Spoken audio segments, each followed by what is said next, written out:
हरपल जियो का drama serial दिल नादान की आने वाली एपिसोड बहुत ही ज़्यादा इंटरेस्टिंग होने जा रही है। आप लोगों को दिखाया जाएगा जुनैद की शादी दूर नायाब के इस दोस्त से होने वाली है, जिसने दूर नायाब को अपने ही घर में रखा हुआ है। जुनैद तो एक बार ही इसे मिला था और जुनैद ने कहा है कि दूर नायाब भाभी, मुझे ये लड़की बहुत ज़्यादा पसंद आई है, आप इससे बात करें ताकि मेरी और इसकी शादी हो सके। दूर नायाब कहती है कि जुनैद, तुम तो इससे एक बार ही मिले हो और तुम्हें इससे मोहब्बत इतनी कैसे हो सकती है। तो दूर नायाब मुस्कुराने लगती है और कहती है कि ठीक है जुनैद, मैं बात करती हूँ इससे तुम्हारी शादी की। जब दूर नायाब इससे बात करती है तो वो भी राजी हो जाती है और कहती है कि मैंने भी जुनैद जैसा अच्छा लड़का पहले कभी नहीं देखा। दूर नायाब, वो तुम्हारा इतना साथ दे रहा है अपने भाई को छोड़ के, तो जब मेरी इससे शादी हो जाएगी तो वो मुझे भी इसी तरह ही सपोर्ट करेगा हर मामले में। तो दूर नायाब ये बात सुनकर कहती है कि वैसे बात तो बिल्कुल ठीक है, जुनैद बहुत अच्छा लड़का है। तो अगले किस्त में आप लोग ये भी देखने जा रहे हैं दानिया भी माफी मांगने के लिए आ जाती है, क्योंकि जुनैद ने ज़ेवियर को सारी रिकॉर्डिंग सुना दी है। अब ज़ेवियर बहुत ज्यादा परेशान हो गया है और ज़ेवियर की माँ भी दूर नायाब से माफी मांगती फिर रही है। वो कहती है कि मुझे माफ कर दो। दानिया को ज़ेवियर कहता है कि तुमने मेरे बच्चे का क्या हाल कर दिया, वो बेचारा हर वक्त रोता रहता है, तुम इसे देखती भी नहीं हो। तो आप लोग देखेंगे कि इतने में काम वाली भी अपना मुंह खोल देती है और वो कहती है कि ज़ेवियर भाई, जब आप घर पर नहीं होते तो तब तानिया हैदर का बिल्कुल भी ख्याल नहीं रखती, हैदर बेचारा हर वक्त रोता रहता है। तो ज़ेवियर ये बात सुनकर कहता है कि तुम ये क्या कह रही हो, और वो फौरन से तानिया के पास आता है और इसे एक जोरदार थप्पड़ मारता है और कहता है कि तुम मेरे बेटे का बिल्कुल भी ख्याल नहीं रखती, तुम ये सारा ड्रामा कर रही हो कि तुम्हें मुझसे बहुत ज्यादा मोहब्बत है। तानिया, अब तुम्हारा असल चेहरा मेरे सामने आ गया है, मैं अब तुम्हें इस घर में एक मिनट भी बर्दाश्त नहीं कर सकता। तो आप लोग देखेंगे कि ज़ेवियर तानिया को घर से धक्के देकर निकाल देता है।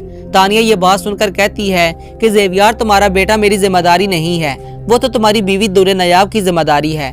इसको बोलो कि आकर वो अपने बेटे को संभाले, मैं यहाँ पर उसकी मुलाजमा नहीं बैठी हुई कि यहाँ पर मैं उसके बेटे का ख्याल रखती फिरूं। तो ज़ेवियर की माँ ये बात सुनकर कहती है कि तानिया, तुम इतनी संग दिल कैसे हो सकती हो, वो बेचारा छोटा सा बच्चा है, वो हर वक्त रोता रहता है और तुम हंसती रहती हो, और आज हमें काम वाली ना बताती तो हम तो तुम पर अंधा एतमाद करके बैठे हुए थे कि तुम हैदर का बहुत अच्छे से ख्याल रखती हो। तो तानिया सबकी ये बातें इग्नोर कर देती है। तानिया ये बात सुनकर कहती है कि हैदर जिसकी जिम्मेदारी है उसको ही संभालना चाहिए। ये बात सुनने के बाद खैर ज़ेवियर की माँ जाती है ज़ेवियर के पास और ज़ेवियर से माफी मांगती है और कहती है कि बेटा, मैंने भी तो दूर नायाब के साथ बहुत गलत किया है, इस बेचारी को हमेशा से मैंने जलील किया है, मैं तुमसे इस बात की माफी चाहती हूँ कि मुझे नहीं पता था कि तानिया ऐसी है। तो ज़ेवियर ये बात सुनकर कहता है कि मैं कभी सोच भी नहीं सकता था कि आप तानिया के साथ मिलेंगी और मेरी बीवी दूर नायाब को जलील करती होंगी। तो आप लोगों को दिखाया जाएगा कि ज़ेवियर दूर नायाब के पास जाता है और कहता है कि दूर नायाब, मैं तुमसे माफी मांगने के लिए आया हूँ, क्योंकि मुझे पता लग गया है कि मेरी माँ ने तुम्हारे साथ बहुत ज्यादा गलत किया है। जो इन्होंने तुम्हारे साथ किया था, अगर मुझे पता होता तो मैं कब से इन्हें छोड़कर तुम्हारे साथ चला जाता, हम एक नए घर में रहते। तो दूर नायाब ये बात सुनकर कहती है कि इन बातों का अब कोई भी फायदा नहीं है, आप कुछ भी नहीं हो सकता, अगर आप उस वक्त मुझ पर एतमाद कर लेते तो शायद ये रिश्ता बच जाता। इतनी सारी परेशानी में जुनैद ही था जिसने मेरा साथ दिया। अब जुनैद की शादी भी मेरी ही सहेली से हो रही है, वो दोनों बहुत ज्यादा खुश हैं। जुनैद को मैं अपना भाई मानती हूँ और उसने भाई बनकर भी दिखाया है। जुनैद वकील के पास जाता है, वकील कहता है कि ज़ेवियर ने तो पहले ही कह दिया है कि वो हैदर को आपको दे देगा, आपको परेशान होने की जरूरत नहीं है।